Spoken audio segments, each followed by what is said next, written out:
What is up, ladies and gentlemen? Welcome to the Roundtable Network News.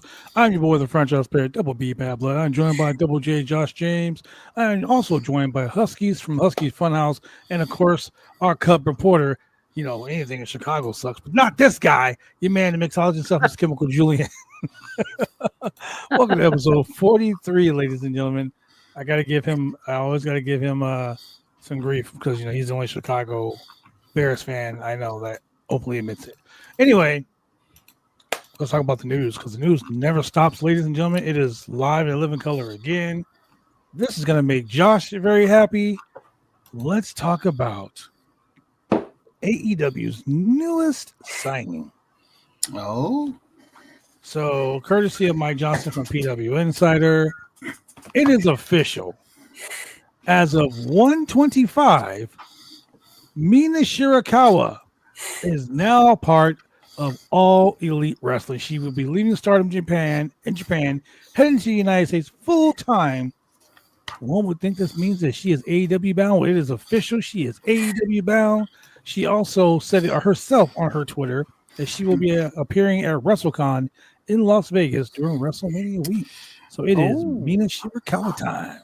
I need to try to book myself a flight to Vegas. What? Oh, I forgot my mic was on.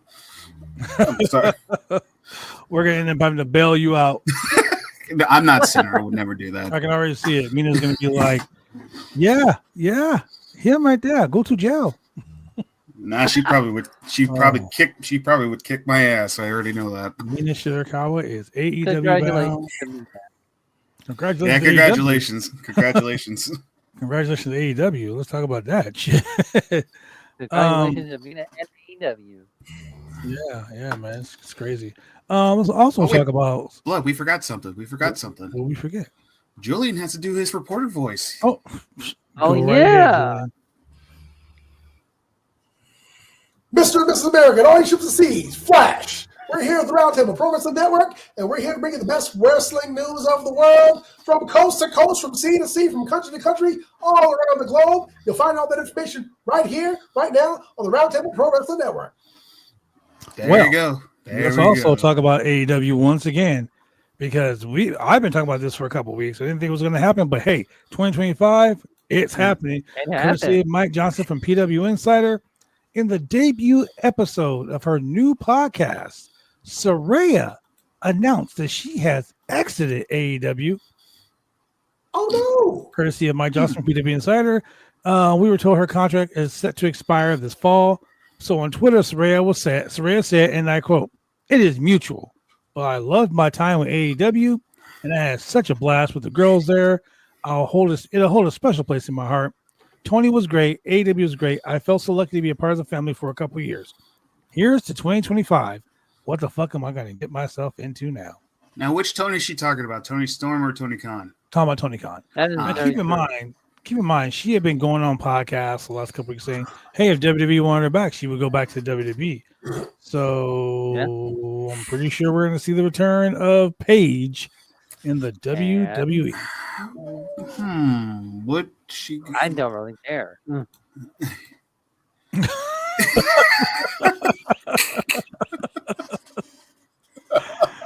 Oh, all right. Let's go. Let's go to the news. I guess.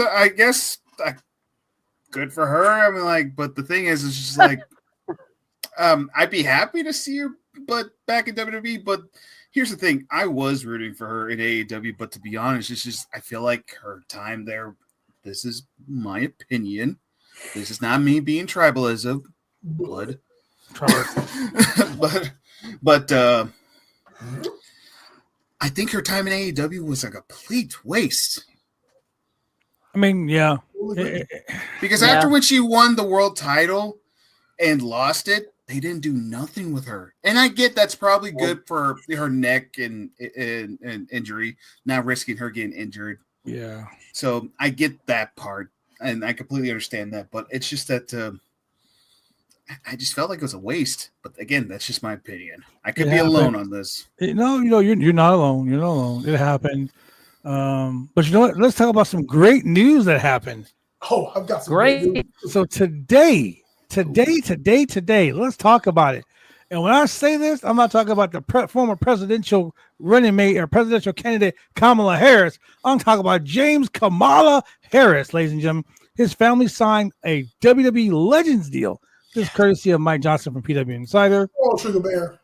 The family has a late great James Harris, known to the fans around the world as Kamala, the Ugandan giant, is proud to announce the signing of a Legends contract with the WWE. We couldn't be prouder that James's legacy is back home where it belongs, says Elmer Jean Harris, the wife of James Harris. When we began working with the estate, my main goal was to get Kamala signed to a Legends deal and hopefully into the WWE Hall of Fame.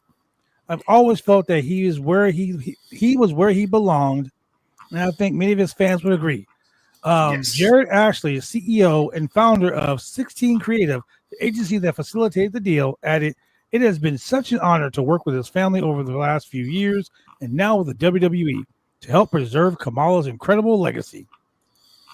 Based in Gulf Shores, Alabama, 16 Creative specializes in marketing, branding, and estate management. The agency also facilitated the Legends deals for several people, including Demolition, Crush, Coco Beware, our boy Tito Santana, King Kong Bundy, Jake the Junkyard Dog, Mike Rotunda, Jake the Snake Roberts, and the $1 Million Man Ted DiBiase. Kamala's legacy will live on forever. Yes. Welcome Kamala into the WWE's Legends deal. I am happy about this one. This makes me so happy because I'm a Kamala guy. I loved him as a kid. I thought he was hilarious. He was one of my favorites growing up. I'm just happy. This makes me happy. Man, Kamala was so big in WWF in the 80s, the chorus one, like, all the cartoon gimmicks were there. But, I mean, the dude was all over the Southwest. He was in the AWA. He was in the NWA. He was in Jerry the King Lawler's, Memphis territory. Yeah. I mean, Kamala was all over. And this is back in the days when it wasn't like the race of the business. You were in the back of a van. And, you had to keep kayfabe. So everybody thought that this dude was a Ugandan giant who couldn't speak English. Who couldn't talk. He was riding in the back of a van with kimchi, just keeping it real. And I'm glad to see him get his props. I know that he's got like a lot of merch out there. There's a lot of Kamala fans. But, I'm glad to see that his family is really benefiting from his hard work. Well, let's talk about Kamala. Let's talk about him for a minute. He was born May 28, 1950 in Mississippi. He died August 9th, 2020. He was 70 years old. He was 6'7", 380 pounds. He made his in-ring WWE Raw debut January 25th, 1993. Bro, the guy's been around for a long time. Let's talk about his professional wrestling career. He debuted under the name Sugar Bear Harris. He spent most of his career in the southern United States using the name Ugly Bear Harris, Big Jim Harris. His first manager was, Percy Pringle. He won his first championship at NWA Tri-State, teaming with Oki Sinawoki, whatever. They won the NWA Tri-State Tag Team Championships. He joined Southern Championship Wrestling as Bad News Harris, won the NWA Southern Heavyweight Championship, traveled all over Europe and Germany, had stints in the United Kingdom where he was known as the Mississippi Mauler. He competed in a tournament for the vacant WWE World Heavyweight Championship, losing to Wayne Bridges in the finals. And guess where? Wembley Arena in London. Okay. The dude was all through Mid-South Coliseum. He was worked Continental Wrestling Association with Jerry Lawler and Jerry Jarrett. That's where he got the Kamala gimmick. His backstory was he was a former bodyguard of a deposed president of Uganda, and he was discovered by J.J. Dillon during an excursion to Africa. They aired all of these vignettes on WMC TV. Kamala, had the whole Ugandan gimmick for that long. He literally preserved kayfabe, like literally going around town, not talking and squealing like he did during his time in the WWE. He wrestled for World Class Championship Wrestling, where he faced off against Harley Race for the NWA World Championship. He had matches against David Carey and Kevin Von Erich. He had matches against the Great Kabuki. He was part of David Von Erich's Memorial Parade of Champions. He started in the WWE, like I said, in 1984. Had one of his best matches on Tuesday Night Titans, where he devoured a live chicken during the match.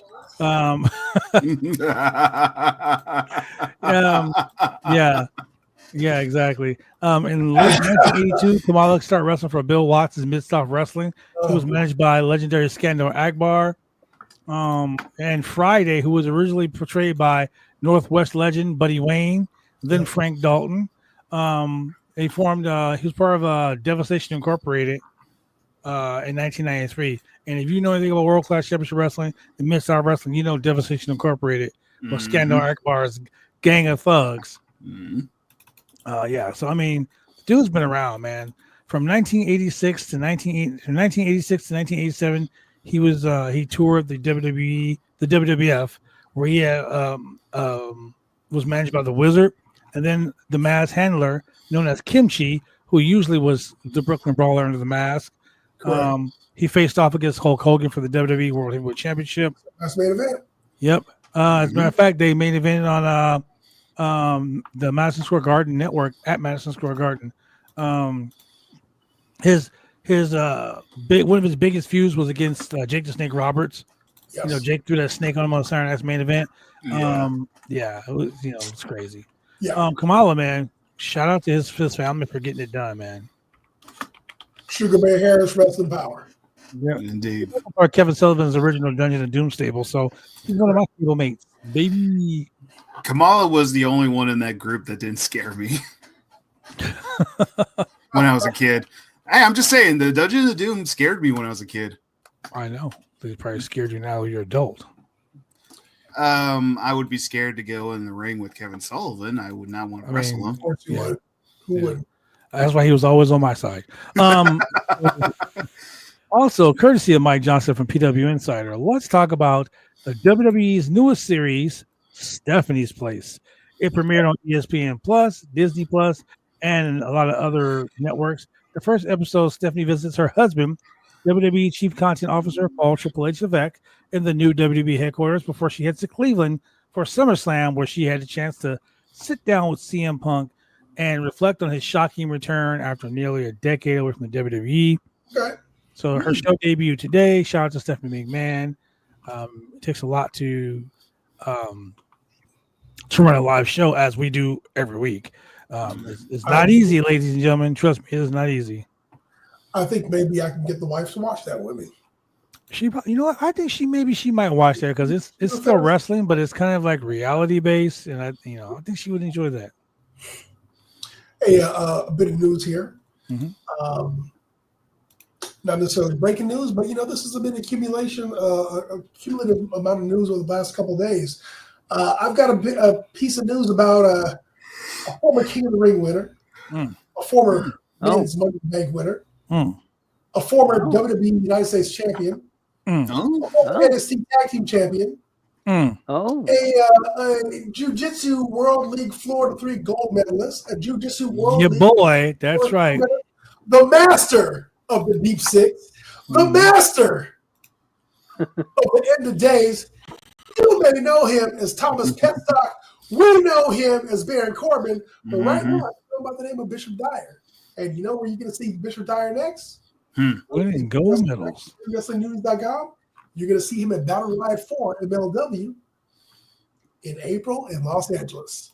Come out and show some love to Baron Corbin, a.k.a. Bishop Dyer. He changed his name. He said, what's better than a Baron? A Bishop. And what's better than a Corbin? That has nothing to do with it. I don't know where Dyer came from. It's like a Dyer Wolf or something like that. But whatever. I respect the name, Bishop Dyer. Bishop Dyer, you come out here. You come out to L.A. You participate in MLW's Battle Riot 7. Nothing but the best for you.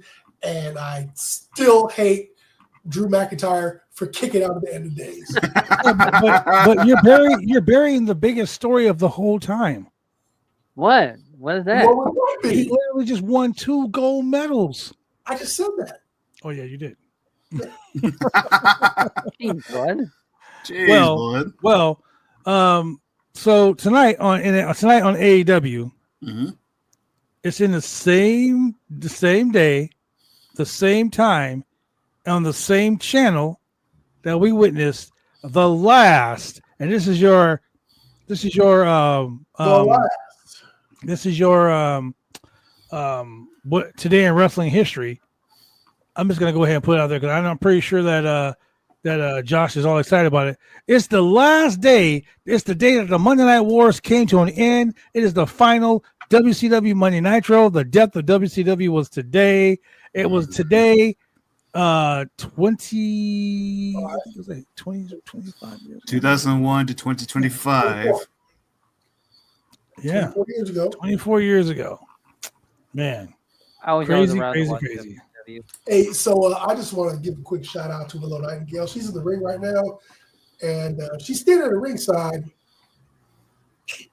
You know, Willow, Mhm. I always have a place in my heart. Mm-hmm.